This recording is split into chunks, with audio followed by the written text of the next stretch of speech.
Ako po si Miss Winnie at ito ang ating kwento. Karahasan ang kadalasang dahilan kung bakit nagiging bayolente ang isang tao. Mula sa maayos na buhay, lumipat kasi ito sa pagiging malas at masaklap. Kaya naman nakakaisip na lamang ng paraan ng isang tao, masama man ito, para lang mailayo ang kanyang sarili sa kapahamakan. Kunin na lang po nating halimbawa ang nangyari sa amin ng aking nakatatandang kapatid na si Ate Yana na minsan nang nagtampisaw sa putikan dahil sa mga abusadong lalaking nakapaligid sa amin. Ako nga po pala si Sarah, 37 years old. Ang kwentong ibabahagi ko po sa inyo ay sisimulan ko nung bata pa lamang ako hanggang sa magtuloy-tuloy na yon nang mag-edad 19 na ako. Hiwalay na ang aking nanay at tatay. Hindi sila nagkasundo noon dahil sa hirap ng buhay. Sugarol kasi ang aking ama kaya madalas wala nang naiiwan sa amin para sa konsumo. Ito ang dahilan kung bakit napilitan ng aming ina na umalis at lumuwas ng Maynila kasama kami. Akala namin magiging maayos na ang buhay namin sa syudad kasama siya. Pero iisang buwan pa lang kami, may ipinakilala na siyang lalaki sa amin. Siya si Tito Damian. Mukha namang mabait si Tito Damian, Miss Winnie. Kakaiba nga lang kung tumingin. Malagkit at parang may ibig sabihin. Ito ang dahilan kung bakit hindi ako mapakali sa tuwing nasa paligid siya. Mukhang seryoso na talaga si nanay na palitan ng ama natin, Sarah. Dito na kasi si Tito Damian nakatira sa bahay natin eh. Saan kaya nakilala ni nanay ang lalaking yan? Masama ang kutob ko sa kanya, ate. Parang hindi siya mapagkakatiwalaan. Hindi po kaya aswang ang taong yan? Kanina pa kasi tingin ang tingin sa atin eh. Mamaya kinakabisado na niya pala kung paano ang pagkakapwesto ng mga laman loob natin. Huwag kang mag-alala, hindi naman ako papayag na saktan niya tayo eh. Tsaka ikaw, huwag kang magpakampante kapag kayong dalawa lang ang naiwan dito sa bahay ah. Alam mo naman na marami ng masasamang loob sa panahon ngayon. Tatandaan ko po ate, huwag kang mag-alala. Kapag may napansin din akong kakaiba sa kanya, sasabihin ko rin kaagad sa'yo. Sa pagkakataong ito, 13 anyos lang ako, Miss Winnie. Bata at inosente. Natatandaan ko pa nga noon, nakikipaglaro pa ako sa anak ng aming kapitbahay eh. Marami rin akong napapansin na ginagawa ni Tito Damian na sa totoo lang hindi ko talaga nakasanayan. Mahilig siyang manood ng mga X-rated movies. Minsan sa kalagitnaan ng pagtulog ay naalimpungatan ako, Miss Winnie. Napansin kong maliwanag sa bandang sala kahit hindi naman naka-on ang ilaw. Sinubukan kong sumilip. Nagulat ako nang makita sa sala si Tito. Nakaharap sa screen ng TV at may pinapanood na palabas na walang volume o sadyang pinahinaan lang yon para hindi marinig ng iba. Kay laswa nang nakikita kong ginagawa ng mga taong yun sa telebisyon. Maging ako, hindi na nakagalaw nang makita ko ang makamundong gawain nila. Muntikan pa akong mapasigaw nang kalabitin ako ni ate sa balikat. Takang-taka siya kung bakit ako nakatayo doon. Sarah, anong ginagawa mo dyan? Ay, ate, nagulat po ako doon ah. Akala ko may multo na sa likod ko eh. Sa ganda kong to, tatawagin mong multo? Teka, sino bang sinisilip mo dyan? Si Tito Damian po kasi. Diyos ko, bastos, ang baboy. Anong klaseng palabas ba yan? Ate, huwag kang maingay, maririnig tayo ni Tito. Mapapagalitan pa tayo eh. Bakit ba kasi nakasilip ka dito? Halika na nga, pumasok na tayo sa loob. Dali-dali akong hinila ni ate pabalik sa aming kwarto. Nakita ko pang sinara niya ang pinto at nilak. Ate, bakit po nanonood ng ganon si Tito Damian? Ang hahalay naman ng mga artista sa palabas na yon.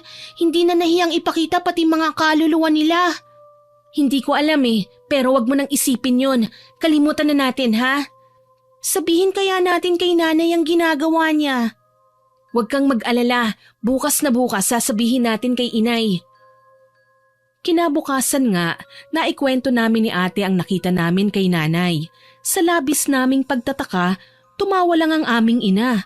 Huwag daw kaming pagala-gala tuwing gabi para hindi kung ano-ano ang nakikita namin. Tsaka wag na rin daw naming pansinin si Tito dahil baka pagalitan lang kami kapag pinakialaman namin siya. Halata naman sa mga salita ni nanay na kinakampihan niya ang kanyang kinakasama, kaya wala kaming magawa noon kundi hayaan nga lang siya. Isang araw, naiwan kaming dalawa ni ate sa bahay. Wala si nanay dahil may pinuntahan sa kabilang bayan. Nagsasaing si ate noon habang ako naman ay nagbabasa ng paborito kong libro. Mahilig kasi ako sa mga fairy tales at ang anak ng kapitbahay namin binigyan ako ng 3 na inisa-isa ko namang basahin. Halos matapos ko na ang unang kwento nang kumalabog ang pinto ng bahay namin. Kinabahan ako pero si ate ang lumapit sa pinto. Napagbuksan niya si Tito. Lasing, susuray-suray na pumasok sa loob ng bahay ang lalaki. Medyo natakot ako kaya itinigil ko ang paglalaro at nanatili sa likuran ng sofa. Ang nanay mo, hindi pa ba umuwi?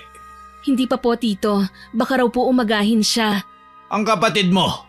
Nasa sala po naglalaro. Ipagtimpla mo ako ng kape, tapos ihatid mo sa kwarto. Sige po, Tito. Pumasok nga si Tito Damian sa loob ng kwarto nila ni nanay. Nang maiwan kaming dalawa ni ate, kaagad akong lumapit sa kanya. Ate, natatakot po ako kay Tito. Bakit ka naman natatakot sa kanya? Hindi ba sinabi ko na sa'yo na ako ang magiging tagapagtanggol mo? Huwag kang mag-alala, ako nang bahala sa'yo. Tsaka mukhang matutulog na rin naman si Tito eh. Nagpapatimpla nga lang siya ng kape. Sasamahan po kita, ate. Sige, ikaw ang bahala. Ang totoo niyan, takot lang ako na may gawing masama si Tito sa amin. Kahit kasi hindi naman siya nagpapakita ng pagiging bayolente, kapag nalalasing siya ay hindi ko maiwasang maalala si tatay sa kanya. Ang ama kasi namin kapag nalalasing ay nagwawala, namimisikal na at pinagbababasag lahat ng mahawakan niyang gamit. Ito ang dahilan kung bakit gusto kong samahan si ate sa paghahatid niya ng kape. Sakali man na magwala ang aming amain, naroon ako para magmakaawa. Pagkatimpla nga ni ate ng kape, pumasok kami sa loob ng kwarto. Napakunot-noo ako nang makitang nakabrief lang siya habang nakaupo sa kama. Kagayang-kagaya ang porma niya doon sa lalaking artistang nakita ko sa X-rated movies na pinanonood niya. May hawak siyang sinturon na siyang nagpakaba sa akin.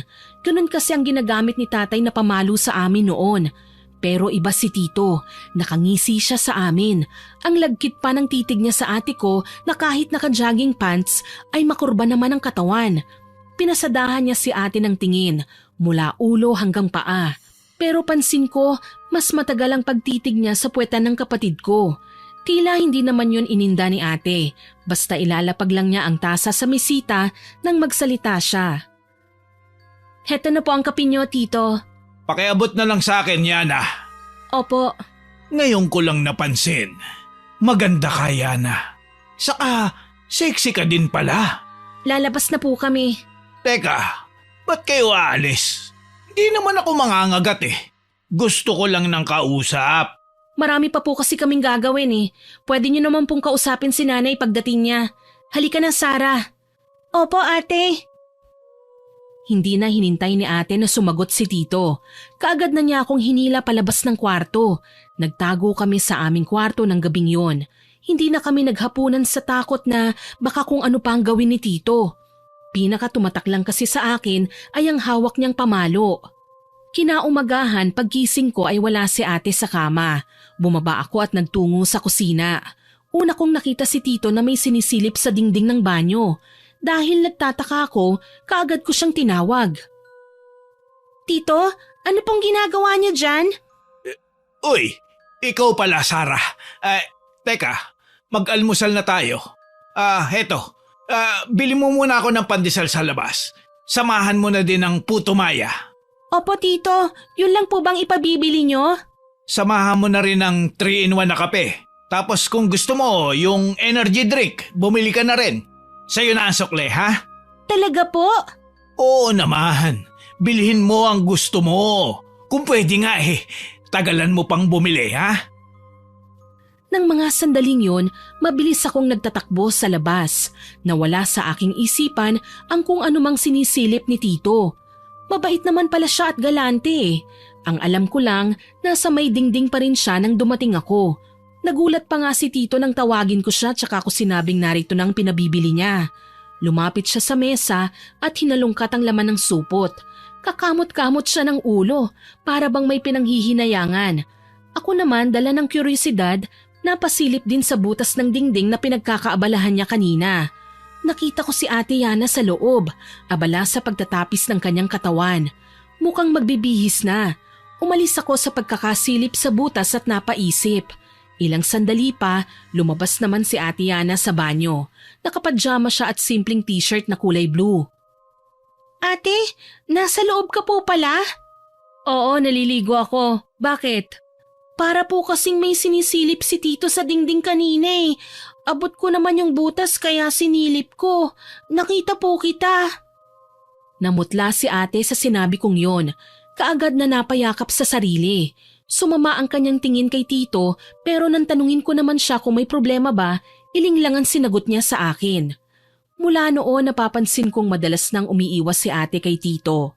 Hindi ko na lang siya pinapansin dahil ako man ay madalas niyang mapagsabihan. Wag na wag raw akong makikipaglapit kay Tito. Kaso lang ang hirap niyang iwasan lalo na kapag nagiging mapagbigay si Tito sa mga paborito namin. Sa aking paglaki, nasubaybayan ko na rin ang kabaitan ng aking amain. Huli na nga lang nang malaman kong may mali siya pala ang lahat ng mga pagngiti niya sa akin. Sarah, halika. May pasalubong ako sa'yo. Talaga po? Oo naman. Makakalimutan ko ba naman ang bunso ko? Halika, buksan mo ang mga yan.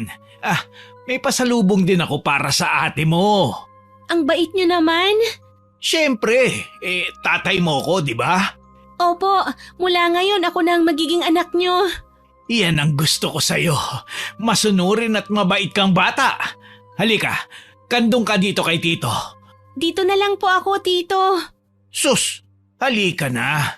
Mas gusto kong katabi ang anak ko Wala akong nagawa ng sapilitan niya akong hinila at literal na pinaupo sa kanyang kandungan. Bigla akong naasiwa. Hindi ganito sa amin si tatay Gayunpaman, dahil nga hindi pa naman ako lubusang dalaga noon, binaliwala ko ang ginagawa niya. Naramdaman ko pa ang pagdantay ng kamay niya sa hita ko. Hindi lang yun basta hinawakan ako para hindi mahulog dahil naramdaman kong hinihimas na niya ako. Mula sa hita, umakyat yun sa tiyan. Sa bata kong isipan, nakaramdam ako ng kakaiba. Tila may paru-parong naglipa na sa loob ng aking tiyan. Hihilig na sana ako sa dibdib ni Tito nang may mapansin akong matigas na maumbok sa pagitan ng kanyang mga hita. Naupuan ko yun kaya ramdam na ramdam ko. Sa puntong yun ay natigilan ako. Napaisip ako kung ano bang nararamdaman ko sa puwet ko. Para kasi yung may buhay, gumagalaw at gustong kumawala. Sa tagpong yun kami naabutan ni ate. Sarah! Ate, nariyan ka na po pala. Halika dito, dali! Teka lang, ba't mainit kagad ang ulo mo? Nagkwekwentuhan lang kami ng kapatid mo. Huwag mong inuuto ang kapatid ko. Alam ko ang ginagawa mo. Nagulat ako nang hablutin ako ni ate mula sa pagkakandong sa lalaki. Mahigpit niya akong niyakap. Niwala akong nagawa ng ilayo niya ako at dalhin sa aming kwarto. Sa mga sandaling yon umiiyak si ate. Ate, ano po bang nangyayari sa'yo? Hindi ka dapat lumalapit sa lalaking yan, Sarah. Mapanganib siya. Hindi natin alam kung anong tumatakbo sa isip niya. Sorry po ate, binigyan niya po kasi ako ng pasalubong Ikaw nga rin meron din po. Hindi ako kailanman tatanggap ng kahit na anong regalo mula sa kanya. Kaya lalayuan natin siya. Aalis na tayo rito. Biglaan naman po yata ate. Saan tayo pupunta? Wala naman tayong ibang kakilala dito sa Maynila Nanginginig ang mga kamay ni ate. Tatayo tapos uupo ulit. Tila hindi malaman ang gagawin. Ilang sandali pa, humarap siya sa akin. Kakausapin natin si nanay. Sasabihin ko sa kanya na bubukod na tayo ng tirahan. Papayag naman po kaya si nanay? Hindi ko alam, pero susubukan ko siyang kausapin. Alam mo, hindi pa rin ako mapakali kapag naiisip ko yung sinabi mo sa akin na naninilip siya habang naliligo ako. Pakiramdam ko na bastos ako ng mga sandaling yon. Ate, baka naman po iba lang ang tinitignan ni Tito at nagkamali lang ako. Kita mo naman po mabait naman siya.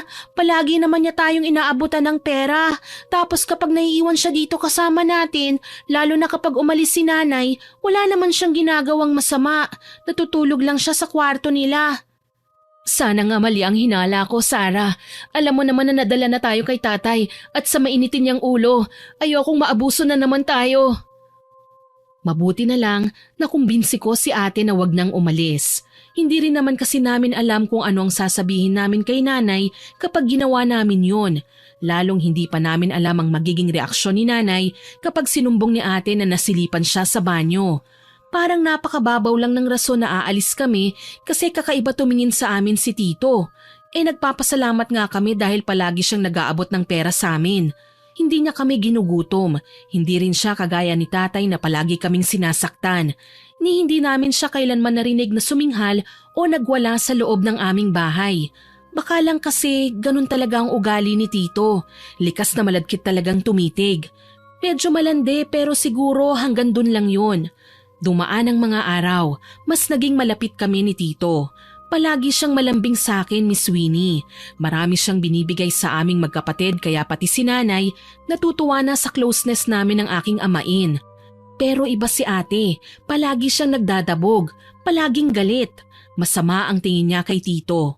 Minsan pa nga niyang nasinghalan si Tito nang tawagin na naman ako ng aming amain. Napuna ito ni Tito kaya masinsinan niyang kinausap si ate. Yan na naman. Bakit ba pinagbabawalan mo kung lapitan si Sarah? Ikaw talaga. Akala ko ba tatay na ang pagkilala niyo sa akin? Tatay, hindi naman tayo magkadugo eh. Tsaka sa kinikilos niyo, Tito, ibang pagkilala mo sa kapatid ko. Minamanyak mo na siya eh. Ano? Hindi ko magagawa yan. Hindi ko alam na malisyosa ka pala, anak. Huwag mo akong tatawaging anak. Kahit kailan wala akong manyak na ama. Mahilig!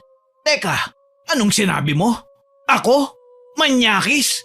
Ano pa nga ba ang tawag mo sa ginagawa mo? Nagkatitigan sina ate at tito ng mga sandaling yon. Hindi ko naman malaman kung ano ang gagawin. Para sa akin, sa simula lang kasi ako nagduda kay tito, lalo na't mabait naman siya sa akin habang lumilipas ang mga araw. Malaki din ang tiwala sa kanya ni nanay, lalo na't wala namang nangyayaring masama sa amin kahit na umaalis siya para sa trabaho at ilang araw na hindi nakakauwi. Lingid sa aking kaalaman, lahat ng mga kabutihang pinapakita sa akin ni Tito, ang pagiging galante niya at malambing ay parte lang pala ng kanyang pagpapanggap. Dahil sa kaibuturan ng kanyang puso ay may halimaw siyang pagkatao na naghahanda lang palang lapain kami na katulad ng isang mabangis na hayop at angkinin lang para sa kanyang sarili. 15 anyos ako nang mangyari ang pinakaunang dagok sa buhay namin ni ate. Maayos kaming nakahiga noon sa aming kwarto nang bumukas ang pinto at walang paalam na pumasok si Tito Damian. Minsan lang nangyari ito pero sa pagkakataong yun, lasing ulit siya. Nakangisi at tila ba puno ng pagnanasa ang kanyang tingin, lalo na kay ate. Dahil nagulat, sabay pa kaming bumalikwas ng bangon. Anong ginagawa mo rito sa kwarto namin? May masama kang binabalak ano? Huwag mo nang tangkain, papatayin kita gamit ang 2x2 na hawak ko. Sa tingin mo? Uubra sa baril na hawak ko yung pamalo mo. Hindi ka pa nga nakakalapit sa akin eh. Baka bumagsak ka na. Ate, may hawak siyang baril. Tignan natin ngayon ang angas mo, Yana.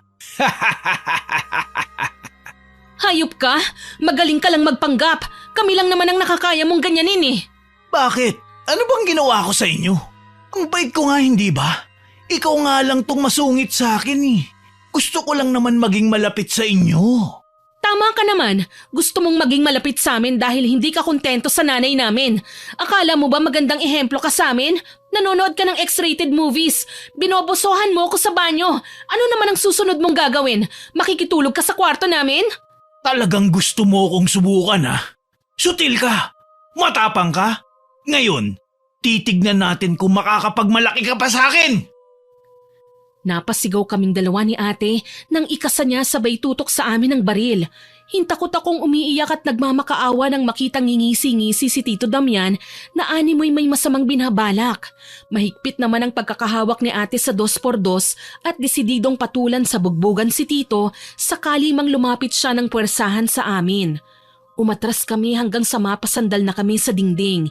Halos maihi ako sa takot nang marahas na hinablot ni Tito ang hawak na kahoy ni ate bago pa man siya mapalo nito. Ni hindi kami nakapanlaban sa takot na iputok nga niya ang baril. Sinubukan kong humarang, nagmakaawa. Natatakot ako na patayin niya ang ate ko eh. Pero ano bang lakas ng isang 15 anyos? Walang kahirap-hirap na binalya niya ako at saka itinulak si ate sa kama. Nagpumiglas ang aking kapatid, kaya sinubukan namin siyang pagtulungan. Ngunit napaatras din ako kaagad nang makitang sa akin na nakatutok ang baril. Huwag kang makikialam, Sarah. Baka ikaw ang isunod ko sa ate mo. Tandaan mo, gatilyo na lang nito ang kakalabitin ko. Ha! Siguradong kakalat sa sahig ang utak mo! Anong gagawin mo? Hayop ka! Bastos! Bastos na ako kung bastos. Wala akong pakialam, Yana. Ang mahalaga sa akin ngayon, makaraos ako sa'yo.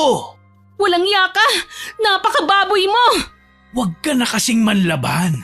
Hindi ka pa rin uubra sa akin kapag pinutok ko ng baril na to sa ulo mo o sa kapatid mo na lang kaya. Ano? Ha? Wag mong sasaktan ang kapatid ko! Malademonyong humalakhak si Tito Damian tsaka dinaganan si ate. Nagulat ako dahil nagawa niyang punitin ang damit ng kapatid ko kahit marahas pa rin siyang nagpupumiglas. Nanginginig si Tito sa kanyang ginagawa. Hindi ako kumurap habang pinagmamasdan sila. Humahagulgol na si ate pero wala akong magawa. Alam ko din na hindi kami matutulungan ni nanay dahil nasa trabaho pa siya ng mga sandaling yun. Sa susunod na araw pa ang pag-uwi niya para lang maghatid ng pagkain at perang panggastos namin. Lalong wala namang pakialam ang mga kapitbahay namin sa nangyayari sa bawat isa. Nasa squatters area lang kami kaya kahit may malulung pa sa ipinagbabawal na gamot dyan sa labas, tila wala kaming nakikita. Wala mang reaksyong makikita sa aking muka pero masaganang pumatak ang aking luha. Nasaksihan ko ang kalunos-lunos na pangahalay ni Tito sa aking ate. Kagayang-kagaya ng nakita ko sa X-rated movies na pinanonood niya. Ganon din ang ginawa niya sa aking nakatatandang kapatid. Tuluyan na akong naestatwa sa aking kinatatayuan hanggang sa manlabo na ang aking paningin. Mali ang pagkakakilala ko kay Tito. Ang ipinakita niyang kabaitan, pagiging galante ay parte ng plano niya para mahulog kami sa bitag. Para mapariwara ng tuluyan. Hindi ko alam kung kailan sila natapos. Basta ngingisi-ngisi na lang na binalingan ako ni Tito at ako naman ang pinuntirya niya. Huwag ka nang manlaban, ha? Huwag kang mag-alala. Mabilis lang to. Saka hindi naman masakit eh. Kailangan lang manahimik ka, ha? Huwag po, Tito! Mabait naman ako, hindi ba? Sige na, tanggalin mo na yung damit mo. Wala kang ititira, ha? Ayoko po! Matanda ka na! Nakakadiri ka! Ako? Matanda? Tignan mo to, kung matanda ba? Impit akong napaiyak nang iharap niya sa akin ang kanyang kahubdan. Ni hindi na naririnig ni ate ang mga iyak ko dahil hinimatay na siya matapos na paulit-ulit siyang molestyahin ni Tito. Nakaramdam ako ng pagkaasiwa ng himasin niyang pisngi ko. Kaya wala sa isip ko na sinipa ko ang pagkalalaki niya sabay mabilisang takbo. Buwisit! Walang yakang bata ka! Hindi ka magtatagumpay! Baboy ka! Marumi ka! Talagang sinusubok mo ang pasensya ko, ha? Pasigaw akong lumayo sa kanya nang kunin niya ang kanyang baril sa mesa. Naghabulan kami sa loob ng bahay hanggang sa makapagtago ako sa banyo. Nilak ko ang pinto pero kinalampag ito ni Tito. Lalabas ka dyan o hindi? Hindi! Ayoko! Patayin mo muna ang sarili mo! Matigas ka, ha? Mamili ka. Papatayin ko ang ate mo o lalapit ka sa akin? Hindi ako tuminag. Takot na nanatili akong napasiksik sa gilid ng inidoro. Dahil sa labis na takot, hindi ko magawang umiyak. Napatalo na lang ako sa gulat nang malakas na kumalabog ang pinto ng banyo. Sabay bukas nito. Napatili na lang ako nang hilahin niya ang buhok ko at muling dinala sa kwarto. Dito nangyari ang matinding pagwasak ng buhay ko. Binaboy ako ni Tito. Hinalay niya ako. Hindi ko mabilang kung ilang beses pero habang nangyayari yon, pinangarap ko na ring mamatay na lamang nang matapos nito. Lupaypay ako sa pagod at sama ng loob nang matapos si Tito. Humihikbi ako habang napasiksik sa isang tabi. Tsaka palang nagising si Ate Yana. Parehong masama ang tingin namin sa kanya. Nakangising tumayo si Tito at sinuot ang kanyang pantalon. Tsaka minuestrahan akong wag maingay. Huwag na huwag ka magsusumbong sa nanay mo, ha? Kapag sinuway mo ko, papatayin ko kayo ng ate mo. Naintindihan mo ba? Wala kang awa, Tito. Binaboy mo na ang ate ko. Binaboy mo pa ako. Kasasabi ko lang na huwag kang maingay eh. Gusto mo na ba talaga mamatay? Isusumbong kita kay nanay. Gawin mo. Magsumbong ka. Nang pati ang nanay mo patayin ko. Kahit sa pulis, huwag ka magtatangka magsumbong. Hindi mo magugustuhan ang gagawin ko. Isa pa, ano ba sa tingin mo mangyayari kapag nalaman ng mga tao ang ginawa natin? Magiging masama ang tingin nila sa'yo. Tutuksuin ka nila. Iiwasan. Pandidirihan ka nila. Idinamay mo pa ang kapatid ko sa kahayupan mo. Wala siyang kasalanan sa'yo. Pwes, wag na wag kayong magkakamaling ibukay ang bunganga nyo kung ayaw nyong sumabog ang mga ulo nyo. Sa susunod, wag nyo nang ilalak ang pinto ha. Sisirain ko pa rin to kapag kailangan ko ulit kayo. Pagkasabi nun ay tinalikuran na kami ni Tito Damian. Wala akong nagawa kundi ang humagulgol habang yakap ang aking sarili. Gusto kong magwala habang napapabaling ang tingin ko sa kinauupuan ko. May bahid ng dugo doon, tanda ng winasak nga ng hayop kong amain ang pagkababae ko. Bumangon naman si ate at nagmamadaling niyakap ako. Pareho kaming luhaan, pareho kaming pinuksa ng halimaw ng walang pusong kinakasama ng nanay namin. Ate, kinahasaan niya ako. Pinaboy niya ako, ate. Napakahayop niya. Hindi niya ako sinanto. Sinira at tinungisan niya ang pagkababae ko. Shh! Tama na, Sarah. Huwag ka nang umiyak. Patawarin mo ang ate, ha? Hindi kita naprotektahan. Wala kang kasalanan, ate. Ang hayop na Damian na yon ang may kagagawa nitong lahat. Hindi ko siya mapapatawad. Ikalma mo ang sarili mo, Sarah. Kailangan nating magpakatatag kung gusto nating makaganti sa kababuyan niya. Tahan na. Balang araw, pagbabayaran niya ang ginawa niya, ate. Lintik lang ang walang ganti. Simula noon, salot na ang tingin namin sa kanya. Kapag nakikita namin siyang pagala-gala sa paligid, kaagad na kaming umiiwas. Gusto namin siyang labanan, pero naduduwag kami. Napakarami kasing pwedeng mangyari. Marami rin kaming kinatatakutan bukod kay Damian. Tuloy ayoko nang maglagi sa bahay namin. Madalas akong nakatambay sa labas. Mas lalong sumama ang loob namin kay nanay nang minsang mabanggit namin ang ginawa ni Tito Damian. Kami pang inaway niya. Huwag daw kaming gagawa ng kwentong wala namang katotohanan. Mas lalong nagpuyos ang kalooban ko sa galit nang maulit pa ang kahayupang ginawa niya kay ate o kung minsan naman sa akin. Palagi niyang ipinananakot sa amin ang baril niya kaya walang-wala kaming magawa. Sa tuwing nagsusumbong naman kami sa mga pulis, hindi naman kami pinaniniwalaan. Wala raw bad record si Tito Damian sa aming barangay at baka kami pa raw ang makulong sa mga kasinungalingan namin. Galit lang daw kami sa amain namin. Sinubukan na rin naming planuhin ang pagpunta sa mga sangay ng gobyernong tumutulong sa mga kagaya naming inabuso, pero nalaman namin na oras pala na ireklamo namin si Tito doon, pati si nanay ay makukulong. Hindi naman namin kayang mangyari yun. Bakit ganon? Lahat na lang ng gusto nating gawin para makaahon sa kahayupan ni Damian. Laging may hadlang. Narinig naman natin ang sinabi ng kapitbahay, ate, hindi ba? Kapag sinumbong natin si Tito, pati si nanay ay ikukulong nila. Ayoko namang mangyari yun. Kawawa naman si nanay na walang ibang ginagawa kundi ang maghanap buhay para sa atin. Tapos ito pa ang mangyayari. Huwag kang mag-alala, Sarah. Darating ang araw, mabubunyag din ang masamang ginagawa ng hayop nating amain. Ako mismo ang magdarasal na sana makarma na siya para hindi na tayo magdusa pa. Kasama mo po ako sa hangaring yan, ate. Kaya gagawin natin ang lahat. Makaganti lang sa hayop na yan. Isang araw, nag-iskandalo si nanay nang mahuli niya sa akto si Tito Damian na nakaibabaw kay ate. Akala ko dapat na kaming matuwa dahil nabunyag na ang kahayupan ni Tito sa amin. Akala ko dininig na ng Panginoon ang aming mga panalangin. Pero mali ako. Si Ate Yana ang sinaktan ni nanay. Sinabunutan, ipinahiya, tinawag na malandi, makate at kung ano-ano pang masasamang salita. Iginiit ko na hindi kagustuhan ni ate ang nangyayari. Pero napipilitan lang kaming wag manlaban dahil tinatakot niya kami na papatayin kaming tatlo ni nanay. Nanlumo ako nang mas kinampihan pa niya ang hayop naming amain. Nagkagulo kami at nagkasakitan. Nakakuha ng kutsilyo si ate at walang habas na sinaksak sa tiyan si Tito. Naospital ang aming amain pero kami pa rin ang sinisi ni nanay. Hindi raw kami mapagtutuunan ng pansin ni tito kung hindi namin siya nilandi. Pinalayas pa niya kami. Nagmana raw kami kay tatay na isang demonyo. Yun ang sabi niya. Nasaktan at nainsulto kami. Mga masasakit ang sinabing yun ng aming ina na nagtulak sa amin para iwanan siya. Siguro naman mabubuhay tayo nang hindi umaasa kay Nanay Sara. Malalaki na tayo.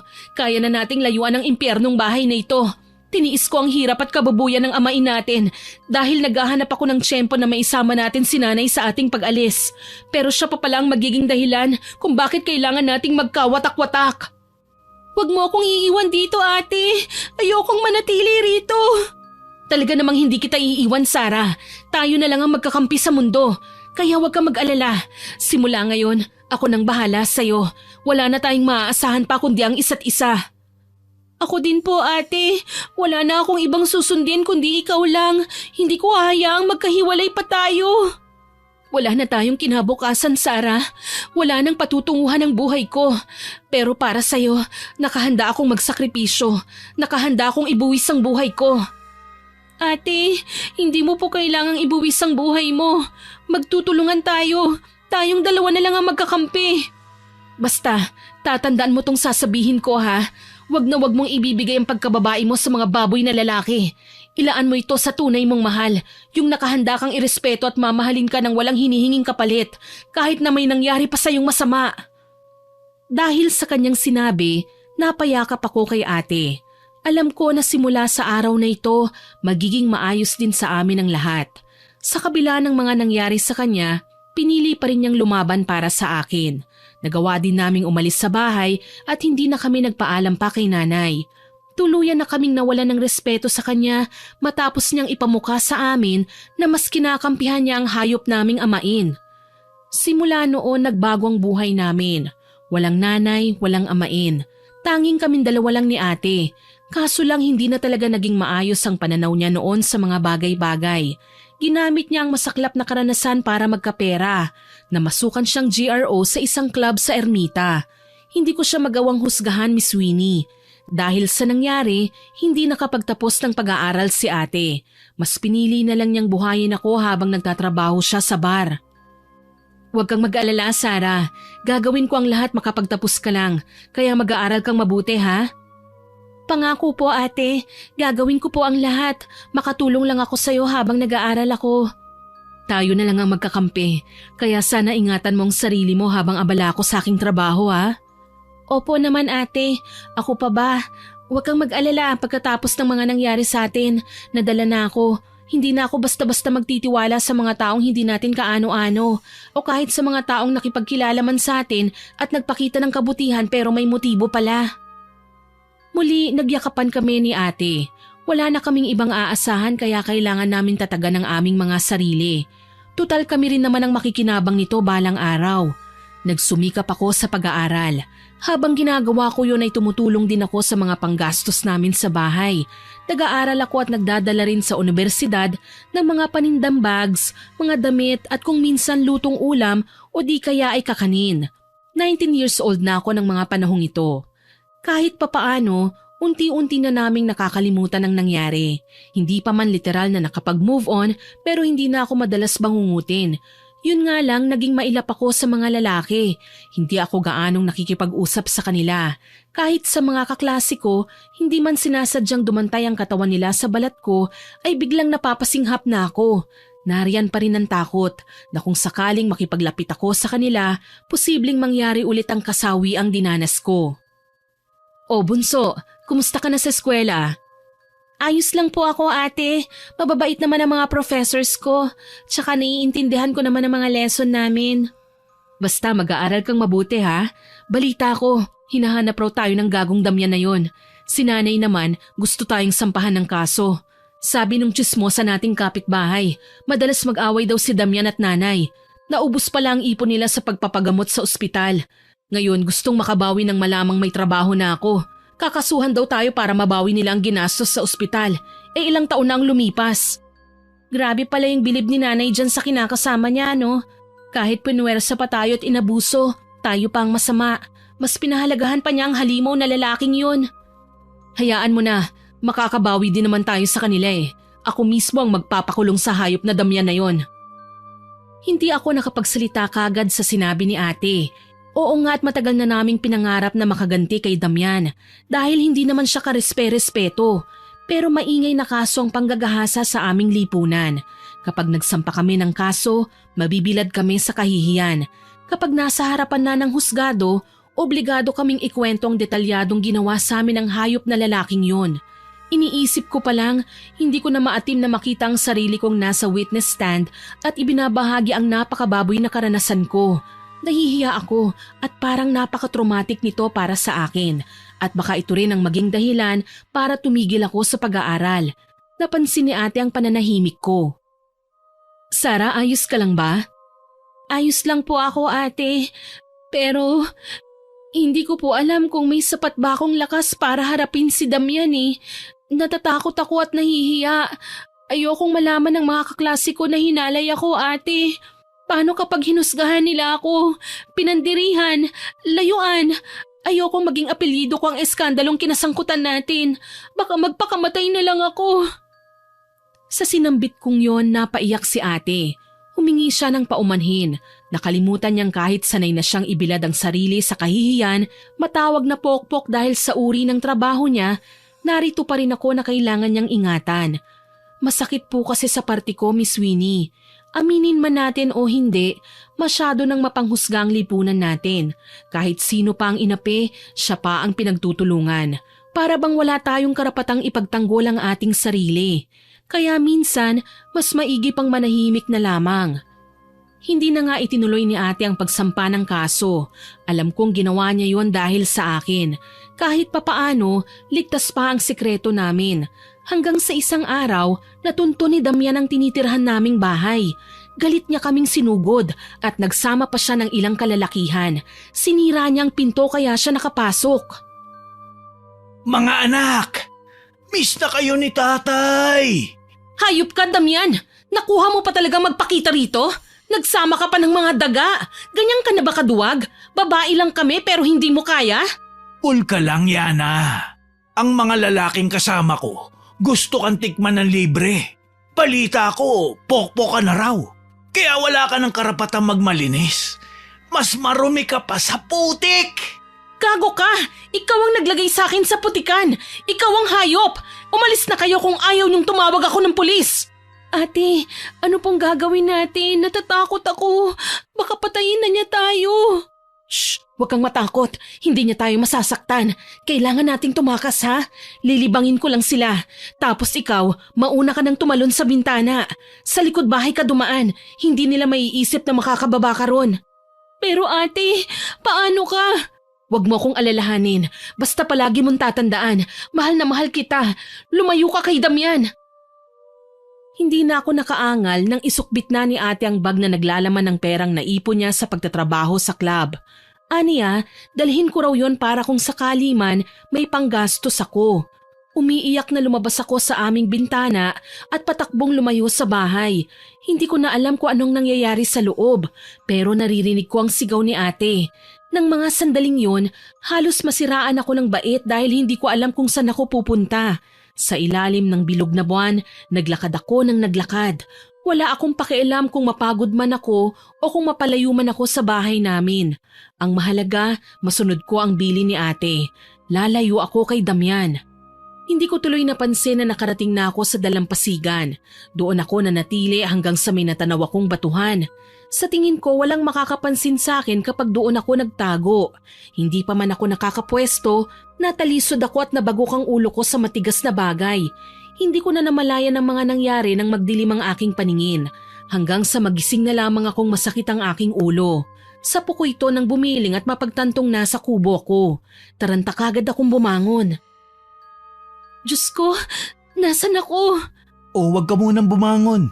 Makakasama sa'yo ang biglang paggalaw. Sino ka? Anong ginawa mo sa akin? Teka, hindi ako masamang tao. Nag-aabang ako ng sariwang isda mula sa paparating na bangka mula sa laot nang makita kitang walang malay sa batuhan. Duguan ang ulo mo kaya naisip kong baka nadulas ka. Tinulungan lang kita kaya kita dinala dito. Ginamot ko yung sugat sa ulo mo. Ano bang nangyari sa'yo? Ako? Ang ate Yana ko. Nasaan siya? Ate? Pasensya na miss pero mag-isa ka lang nang matagpuan kita eh. Diyos ko, baka napahamak na ang ate ko. Ate! Umiyak ako ng umiyak hanggang sa mapagod. Sa labis na takot ko sa mga nangyari kagabi, ngayon ko lang nagawang ihinga ang bigat ng aking nararamdaman. Gusto kong hanapin si ate, iligtas mula sa kamay ng walang yang si Damian, pero ayaw akong paalisin ng lalaking nagpakilala bilang si Edwin. Aniya, mas makakasama sa akin kung gagalaw kagad ako nang hindi pa tuluyang magaling. Muli niya akong tinanong kung ano bang nangyari sa akin, pero hindi ko magawang sabihin sa kanyang totoo. Wala akong tiwala kay Edwin. Natatakot din ako na baka dumating ang araw, abusuhin din niya ang kabutihan ko. Sawang-sawa na akong magtiwala. Pasensya na kung kailangan muna kitang pigilan sa balak mong pag-alis. Mapanganib pa kasi para sa'yo ang gagawin mong pagbalik sa ate mo. Wala kang karapatang ikulong ako dito sa kubo mo. Hindi naman para sa akin ang ginagawa ko eh. Ikaw lang ang inaalala ko. Hindi naman tayong magkakilala eh. Anong pakialam mo kung may nangyaring masama sa akin? Pwede ba wag mo na akong utuin? Kilala ko mga likaw ng bituka ng kagaya mo. Ang sakit mo naman magsalita, miss. Hindi mo naman ako kilala ng personal. Saka kung makapanghusga ka, parang napakasama ako ng tao. Hindi ako nakapagsalita nang makita ang pagguhit ng sakit sa kanyang muka. Noon ko lang napagpasyahang ilibot ang tingin sa paligid. Simple naman ang kubo ni Edwin. May nakakalat na halamang gamot sa mesang gawa sa kawayan. Maraming nakahilerang garapon at langis na may mga lamang hindi ko matiyak na bagay. Mga butiki yata at ipis. Halos hindi na rin nalilinisan ng paligid. Puro alikabok kasi sa ibabaw ng bubong na sa pagkakaalam ko ay kugo ng katawagan sa amin. Sa paanan ko naman nakalagay ang bag ko na ibinigay ni Ate Yana. Oo nga pala, kailangan ko pa siyang balikan. Muling humarap sa akin si Edwin at may iniabot na baso. Nagtaka ko kung anong kulay dilaw na likidong laman nito. Inumin mo yan. Gamot para sa bugbog. Kailangan ko kasing makasigurong wala nang pasa ang ulo mo gawa ng pagkakabagok mo sa bato para maiwasan din ang blood clot. Bakit ko naman iinumin yan? Hindi pa ako naloloka. Aalis na ako. Hindi mo ako mapipigilan. Naku, teka! Tinabig ko ang binigay niyang tasa at sinamantala ang pagkakataon. Marahas kong hinablot ang aking bag tsaka isinukbit sa aking balikat. Mabilis akong nakalabas ng kanyang kubo at nagtatakbo. Napagtanto kong nasa gitna pala kami ng kagubatan kaya ganun na lang ang takot ko na pwede pala akong gawa ng masama ng lalaking yun kahit anong oras niya gustuhin. Ito ay sa kadahilan ng malayo kami sa maraming tao. Mabuti na lang hindi ako naligaw at nakabalik ulit sa dalampasigan. Natatandaan ko na kung saan ako dumaan at hindi nagdalawang isip na nagtungo sa kalsada sabay para ng masasakyan. Napasigaw pa ako nang mahablot ulit ako ni Edwin. Hinihingal siya at nagawa kong habulin kaya naman sinipa ko ang pagkalalaki niya sabay sakay sa saktong kahihintulang na jeep. Diyan ka na at wag mo na akong susundan! Teka lang Sarah, baka mapahama ka. Hindi kita kilala kaya layuan mo na ako! Napakamot na lang ng kanyang ulo si Edwin nang matanaw ko siya sa malayo. Alam kong hindi na niya ako masusundan. Mas mahalaga sa akin ngayon ang kalagayan ni ate. Kaso lang napaiyak ako nang wala akong madatnan sa bahay maliban sa tahimik na kapaligiran. Nakaramdam ako ng panganib pero hindi ko yun ininda. Mas pinili kong hanapin ang kapatid ko. Ate Yana? Ate, nasan ka? Nandito na ako, ate. Ate, halika na, umalis na tayo. Sarah? Damian? Oh, bakit parang gulat na gulat ka anak? Hindi ka ba natutuwa na narito ako para sa'yo? Nasaan ang ate ko? Anong ginawa mo sa kanya? Hindi mo ba alam? Pinagtulungan namin siya kagabi. Hayun, nag-bleeding. Ang pakialamera mo namang nanay, nakialam pa. Kaya pareho silang naghihingalo ngayon sa ospital matapos ko siyang barilin. Ngayon, ikaw na ang isusunod ko. Isang malaking pagkakamali ang ginawa mong pagbalik dito. Napasigaw ako nang daluhungin ako ni Damian. Nanlisik ang mga mata niya sa sobrang galit. Ang kanyang pagkalalaki na pilit niyang dinidikit sa akin ay puno ng pagnanasa. Nagsisigaw ako at nanlaban. Pinagsisipa siya at sinubukan pang kalmutin pero tila siya sinapian. Napakalakas ni Damian at mukhang sa pagkakataong ito magagawa na naman niya ako ng masama. Hayop ka! Bitiwan mo ako! Bakit pa? Pagkakataon ko na para maka-score ulit sa'yo! Kahit mamatay pa ako, hindi ko hahayaang abusuhin mo pa ako! Hayop ka! Baboy! Hanggang ngal-ngal ka na lang! Nagulat ako nang may kung sinong humampas ng matigas na bagay sa ulo ni Damian. Nahilo ang lalaki, natumba pero may malay pa naman. Sinipa ko siya na ikinawala ng kanyang malay tao at sinumantala ang pagkakataon na makabangon. Hindi ako nakapagsalita nang tumambad sa akin ang mukha ni Edwin. Pasensya na kung sinundan kita. Masyado lang talaga ako nag-alala sa'yo. Nararamdaman ko kasi na may kailangan ka pang gawin sa buhay mo, kaya hindi ka pa pwedeng mamatay. Ano? Isa kang manghuhula? Pwede mong sabihin, pero halika na, bago pa siya magising. Sa tingin mo ba dapat akong magtiwala sa'yo? Bakit ba kasi lahat ng kabutihang pinapakita ko sa'yo, binibigyan mo ng kahulugan? Kung may balak akong masama sa'yo, dapat noon pang una kang dumating sa buhay ko. Pero nakita mo naman, wala akong ginawa sa'yo. Ha, maniwala. Ganyan din ang ginawa sa akin ng amain kong hayop. Pero ang totoo, pinapapasok niya lang ako sa bitag na ginawa niya. Ano bang ginawa ng hayop na yan sa'yo at galit na galit ka sa amin? Dito na ako natahimik, Miss Winnie. Naitanong ko sa aking sarili kung dapat ko pa bang sabihin sa kanya ang rason. Kahit kasi anong gawin ko, hindi ko magagawang magtiwala sa kanya. Pinangungunahan ako ng takot. Kaya naman mas pinili kong ilihis ang usapan sa ibang bagay. Wag mo na akong susundan. Kaya kong sarili ko at kung kailangan kong bayaran ng kabutihan mo, wag kang mag-alala. May pambayad ako. Hindi ko kailangan ng pera. Hindi lahat ng mabubuting bagay may kapalit na halaga. Minsan, binibigay ito ng libre dahil sa gusto nito. Kaya wag mo akong babayaran. Hindi ko tatanggapin yan. Bakit mo ba kasi ginagawa ito? Bakit nagiging mabait ka sa akin? Hindi mo naman ako kilala. Ni hindi mo nga alam kung masama ba akong tao. Gusto ko lang bumawi sa namatay kong asawa. Na kahit kailan, hindi ko man lang nagawang ipagtanggol sa mga taong may binabalak na masama sa akin. Nawalan ako ng mahal sa buhay dahil sa karahasan. Kaya hanggat maaari, tinutulungan ko mga taong nangangailangan sa pag-asang makabawi man lang ako sa pagkukulang ko sa aking asawa. Hindi ako nakasagot kagad sa kanyang sinabi. Kitang-kita ko sa kanyang mga mata ang sinseridad kaya nararamdaman kong nagpapakatotoo siya. Tuloy unti-unting nabawasan ang galit ko sa kanya. Siguro tama ang lalaking ito. Hindi lahat ng tao nabubuhay sa kasamaan. May mga taong nagtatago din sa anino ng kabutihan. Wala akong nagawa nang sumama siya sa akin sa ospital para dalawin ang kapatid ko. Kasalukuyang nandun din pala si nanay. Nagulat ako nang malamang nagkaroon ng emergency sa kwartong kinaroroonan ni nanay. Kasalukuyan siyang nire-revive ng mga doktor kaya gayon na lang ang aking pag-iyak. Kahit hindi siya naging mabuting ina sa amin, siya pa rin ang aking ina. Hindi ako mabubuhay sa mundo kung hindi niya ako inalagaan at pinalabas sa sinapupunan niya. Hindi ko alam na matindi pala ang pinagdaanan mo sa lalaking yan. Kinilala ko siyang ama kahit hindi naman kami magkadugo. Nirespeto ko siya, pero pinagsamantalahan niya ang kainosentihan namin. 15 anyos lang ako nang halayin niya. Napakahayop naman pala niya.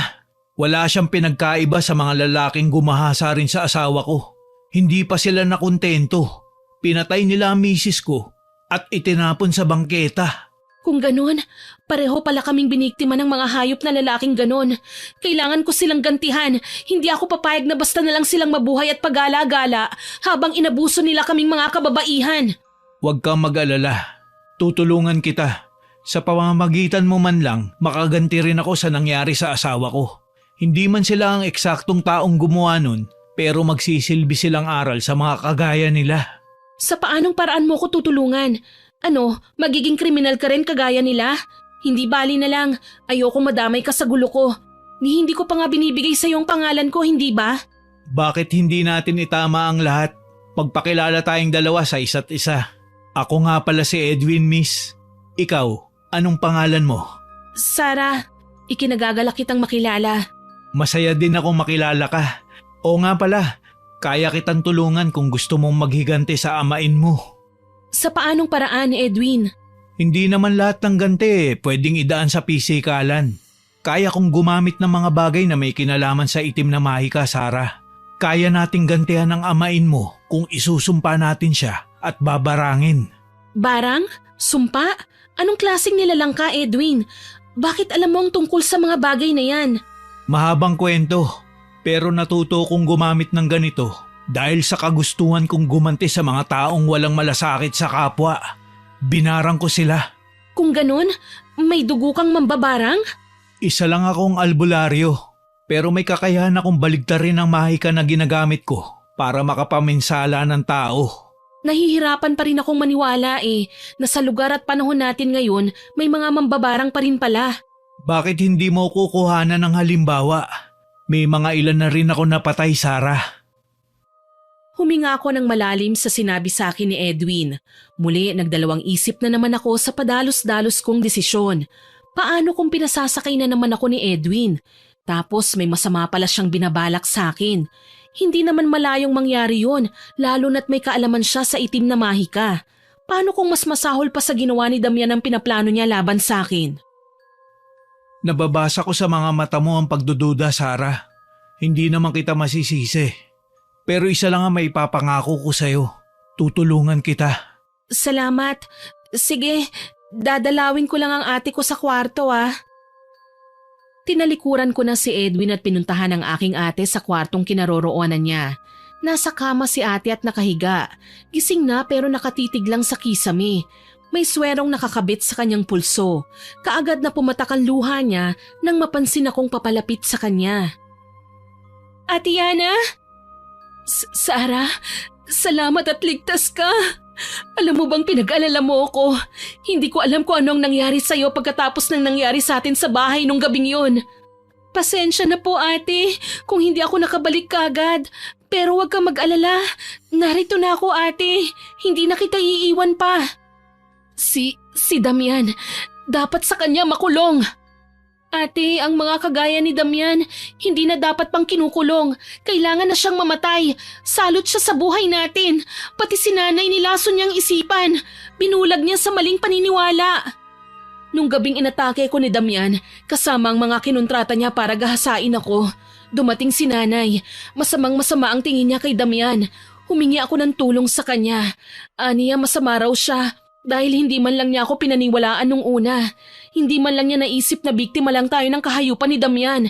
Hindi man lang niya inisip na anak niya ako. Tayo. Sa pagkakaalam ko, nandito din po sa ospital si nanay ate. Malubha na siya. Alam ko yon dahil nakita kong binaril siya ni Damian. Mas mabuti na raw na sabay kaming mamatay nang makahanap na naman siya ng panibagong makakasama. Sinubukan pa niyang magmakaawa sa hayop na lalaking yon. Kahit nakaibabaw sa akin ang hayok sa laman na yon, na nakahanda siyang patawarin ng lalaki basta hindi na ako pakikialaman. Pero binaril siya nito at hindi man lang tinapunan ng tingin. Habang nanghihina si nanay, nakita niya ang ginawang kahayupan ni Damian sa akin, kasama ang mga lalaking kinontrata niya. Hindi ko nga alam kung pagliligtas ba ang ginawa niya sa akin nung gabing yon o gusto niyang magpakamatay. Inagaw nga niyang baril kay Damian pero hindi naman niya pinatay ang lalaki. Bakit ba naging bulag noon si nanay sa katotohanan, ate? Bakit mas pinahahalagahan pa niya ang hayop na yon kesa sa ating mga anak niya? Talaga bang wala siyang pagmamahal sa atin? Talaga bang hindi na niya tayo kinikilala? Yan ang hindi ko alam, Sarah. Ako man nasasaktan at nalilito sa ginawa ng ating nanay. Hindi ko alam kung... Naputol ang pag-uusap namin ni ate nang may kumatok sa pinto at saka nagbukas. Si Edwin, may mukhang importanteng sasabihin. Ayos na ang nanay niyo. Pero may kailangan daw siyang sabihin sa'yo, Sarah. Sino siya, Sarah? Siya si Edwin, ate. Siya ang nagligtas sa akin. 2 beses na. Ganun ba? Ang bait naman niya. Salamat sa'yo, Edwin. Ginagawa ko po ang lahat ng pwede, makatulong lang. Saka wag po kayo mag-alala. Mabuti ang intensyon ko at hindi humihingi ng kapalit. Salamat naman kung ganon, Edwin. May mga tao pa palang busilak ang puso. Akala ko lahat na lang nang nakapaligid sa amin puro masasama. Hindi naman po lahat. Pero nagkataon lang po na biktima ang asawa ko ng mga lalaki na hayok sa laman. Dasal ko bumuti ng nararamdaman mo, Edwin. Mahirap pa sa ngayon, pero alam kong gagaan din ang mabigat na dinadala mo. Ngumiti lang si Edwin sa sinabi ni ate. Ako naman nauna nang umalis at pumunta sa kwarto ni nanay.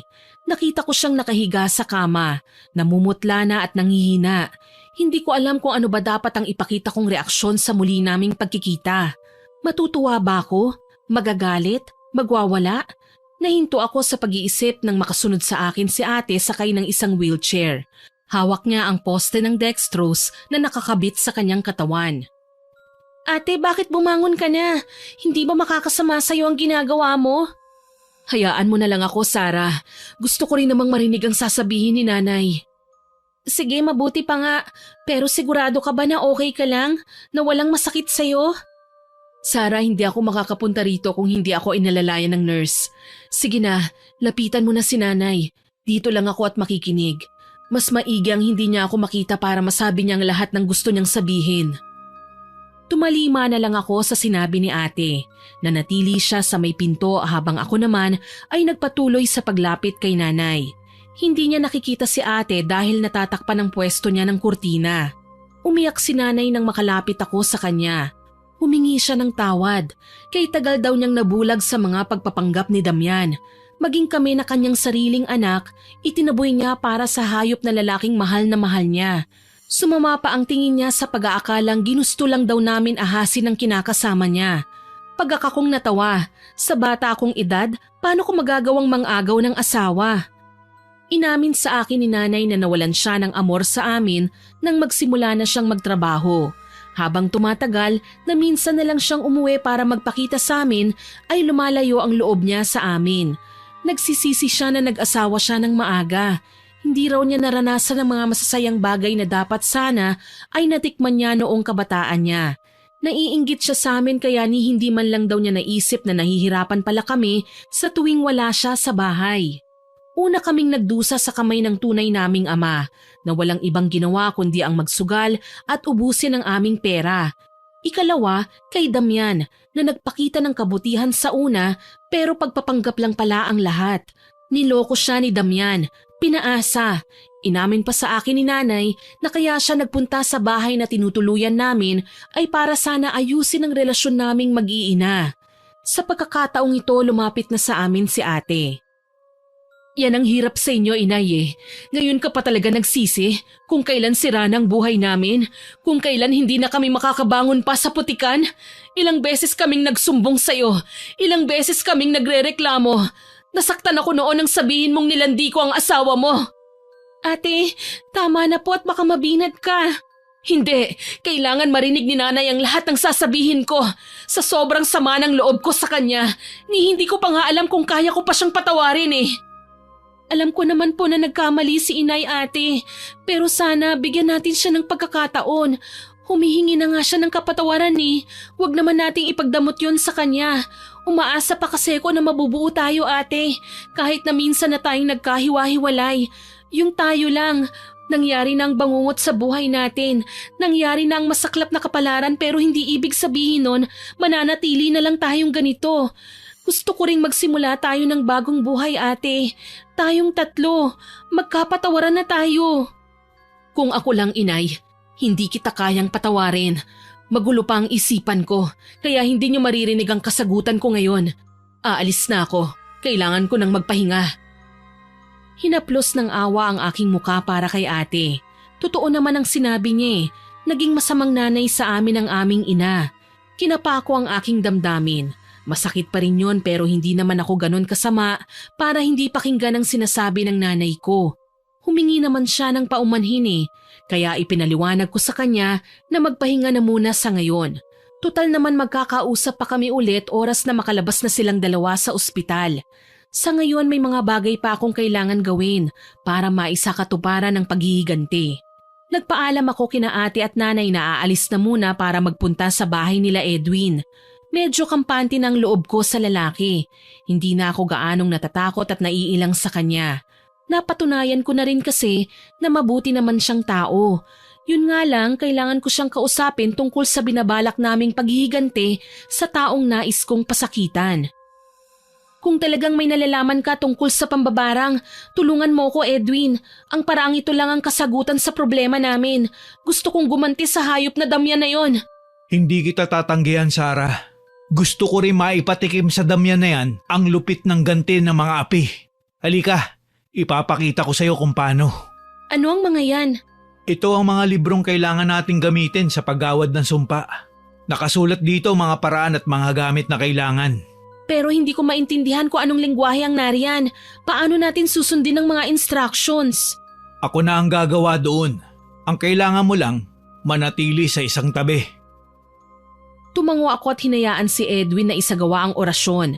Nagsalita siya mula sa mahinang boses, papalakas ng papalakas. Naramdaman ko rin ang paglamig ng hangin sa paligid, ang pagyanig ng bahay pero hindi ko naman masasabing lumilindol. Bahagya lang na parang gumalaw na animo may nilalang na nasa ilalim ng lupa ang nananahan at pilit na lumalabas. Sa isang iglap, may dumapong bubuyog sa pabalat ng itim na libro. Isa lang yun, pero animo'y may sariling isip nang magsalita si Edwin sa lingwaheng siya lang ang nakakarinig. Parang inuutusan niya ang nasabing insekto na gawin ang mga bagay na sinabi niya rito. Maya-maya pa, lumipad na ang bubuyog at nawala. Napangiti naman si Edwin. Wala ka nang dapat na alalahanin pa, Sarah. Kumikilos na ang bubuyog. Ano? Yun na yun? Hindi lang yung basta bubuyog na normal, Sarah. Dala niya ang kamandag na karamdamang gusto kong ibigay sa amain mo. Maghintay lang tayo ng ilang oras. Hindi ba ako mapupunta sa impyerno, Edwin? Sarah, 2 tao lang ang meron sa mundo. Bakit mo na naising pumunta sa langit kung namatay ka lang ng walang kalaban-laban? Hindi tayo nabuhay para lang maging anino ng karahasan. Minsan, kahit alam nating masama, kailangan nating lumaban. Nang sa gayon, maisip ng mga taong gusto tayong apihin na walang taong nakakalamang sa mundo, kundi pantay-pantay lang. Nung una naisip kong gumanti sa pamamagitan ng pagpatay sa kanya. Pero lamang siya ng lakas, Edwin.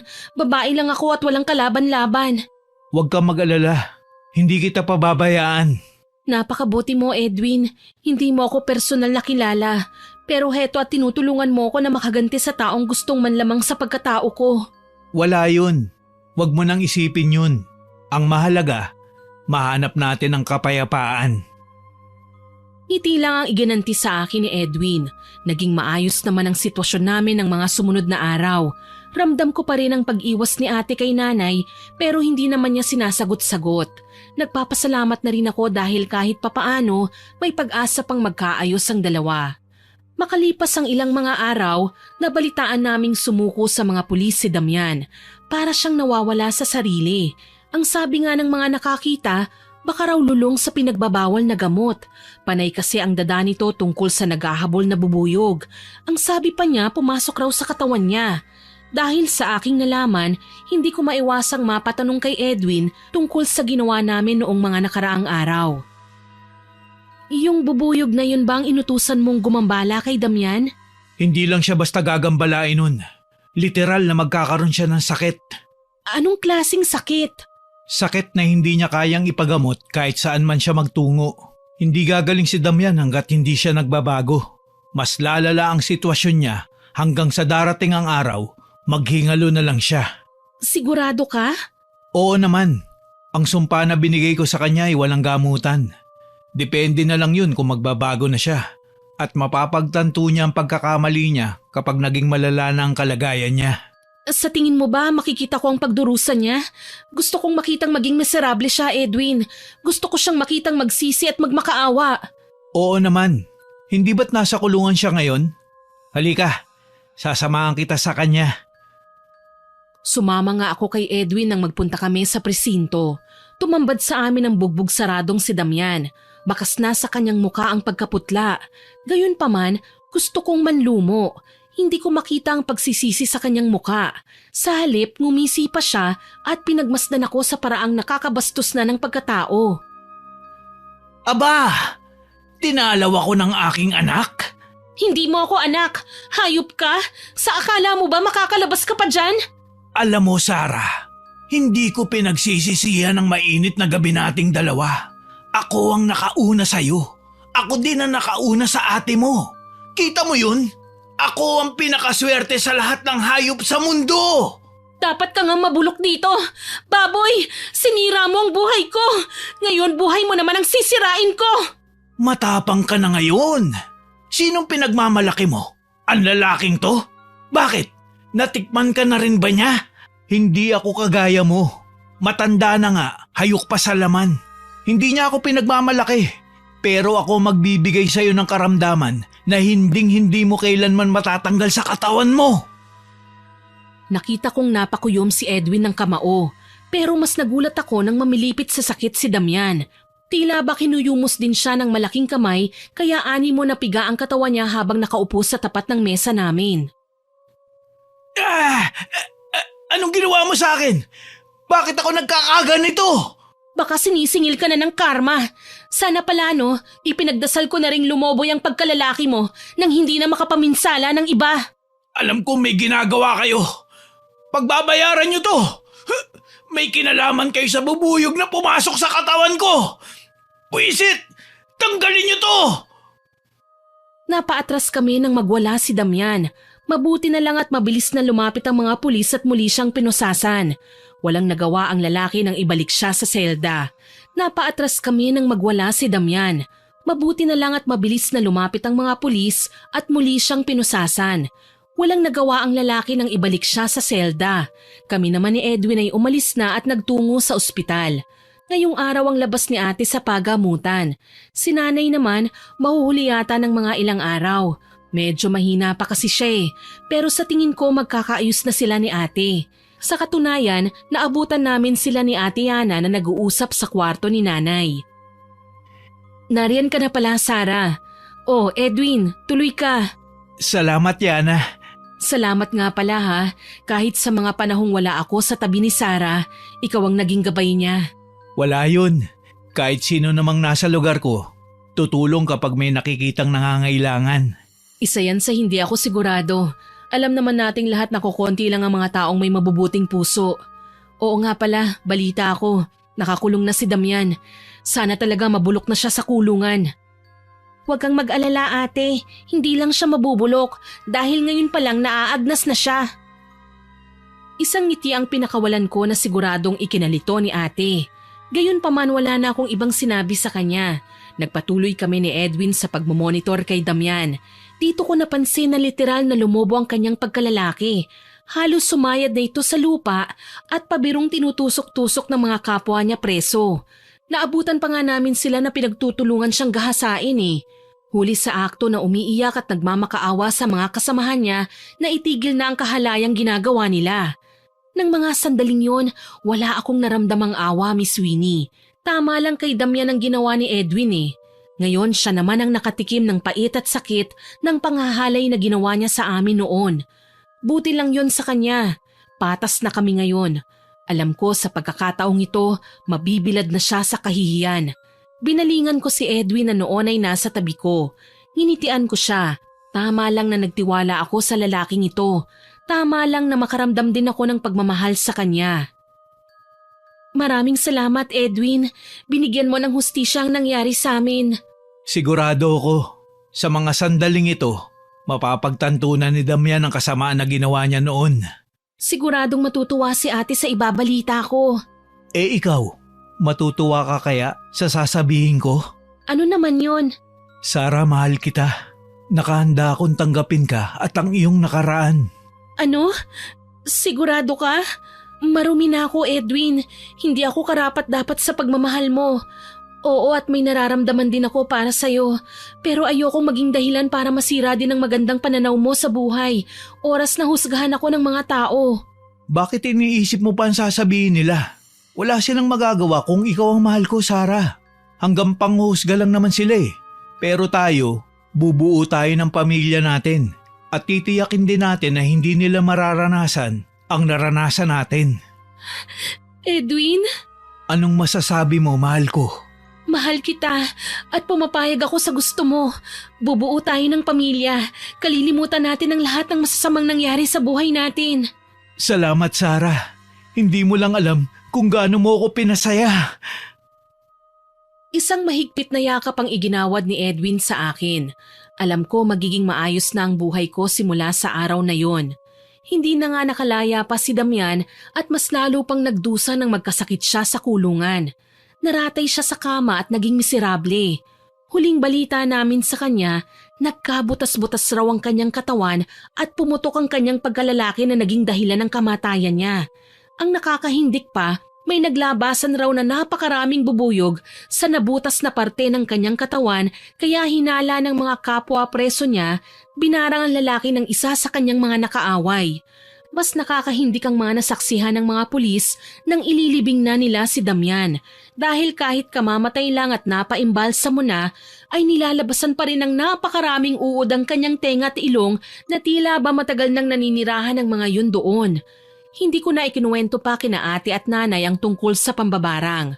May asawa na ngayon si ate habang si nanay naman ang nag-aalaga sa kanyang anak habang nasa tindahan siya na naipundar nila ng kanyang asawa.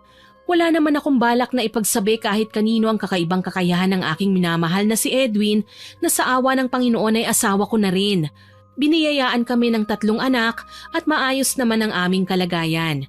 Kahit naging daan ang paghihiganti namin ng pambabarang ay hindi pa rin kami nawala ng pag-asang patatawarin kami ng Diyos sa mga ginawa namin noon. Tumibay ang pananampalataya namin sa Panginoon at umaasang magiging maayos na ang lahat at makakalimutan na rin ang masaklap na nakaraan. Hanggang dito na lamang po. More power po sa inyong channel at God bless. Sana po ay nagustuhan niyo ang aking ibinahaging kwento. Pero bago ko po tapusin ito, hindi makukumpleto ng walang shoutout sa mga masusugid nating listeners. Shoutout po kina Omil Del Monte ng Eastern Samar, kay Ma'am Felisa Makahig, kay Lavender sa Kakalda family, kay Mary Joy Sabresa, kay Ma'am Lalaine Cuestas from Belgium, kay It's Me Mama Ling at sa mga mananahi ng Jamazing Apparel na sina Ate Risa, Ate Amanda, Ate Daisy, Cheche, Tapolet, Nanay Melba, Ate Nene, Ate Sylvia, Ate Virgie, Jenny at Ling. Hello po sa inyo dyan at happy listening po. Shoutout din po kay Manilyn Gruba, kay Miss Sherlyn Joseco, kay Ma'am Isa Bianca Tarosa, kay Sir Patrick Punsalan from Pennsylvania, USA, kay Sir Ronnie Cortero, kay Puresa Tagiwalo na nag-comment po sa Karma ng Bastos na Binata upload. Ang sabi po niya, ang sarap talagang makinig sa mga kwento natin dahil nakakatanggal daw po ng stress. Salamat po sa pakikinig. Shoutout din po kay Manilyn Redota at hello po sa Bonita at Redota family. Hello din po sa staff ng Asinar Goodies, kay Supladang Pasaway, kay Maria Imperial, kay Ma'am Rezalina Angeles na nag-comment po sa Isinumpang Dalaga upload. Adik na raw po siya sa pakikinig ng dramang binabasa ko at nakikinig daw po siya sa sobrang lamig na boses ko. Naku, salamat po sa papuri at pakikinig nyo, ma'am. Kay Miss Abigail, kay Jane Rose Bermas, kay Miss Jenilyn Mix Vlog, kay Sir Marlon Jazel Molina, kay Ma'am Trixie Tabaw, kay Ma'am Ladia Basa from Davao City na nag-comment po sa Karma ng Mapang-aping Modelo upload. Ang sabi po niya, maganda raw po ang napakinggan niyang ito. Kahit naka-work from home daw siya, hindi raw po mawawala sa tabi niya ang device para makinig ng ganitong drama na kwentong may aral. Salamat po sa suporta at pakikinig nyo. Shoutout din po kay Lester Villanueva, sa Minky Aswang Stories, kay Ma'am Mary Jane Aguilando, kay Ma'am Anna Vencer from Riyadh, kay Ma'am Maria Elena Nakagawa, kay Sir JP Rivera, kay Ma'am Beth Mercado, kay Kimberly Zamora na new subscriber po natin. Salamat po sa pagsusubscribe nyo, ma'am. Kay Ma'am Lina Nang, kay Crisanto Mesiona, kay Ma'am Norma Delvo, kay Menjeline Losada at sa mga kamag-anak po niya dyan sa Iloilo. Happy listening po sa inyo dyan.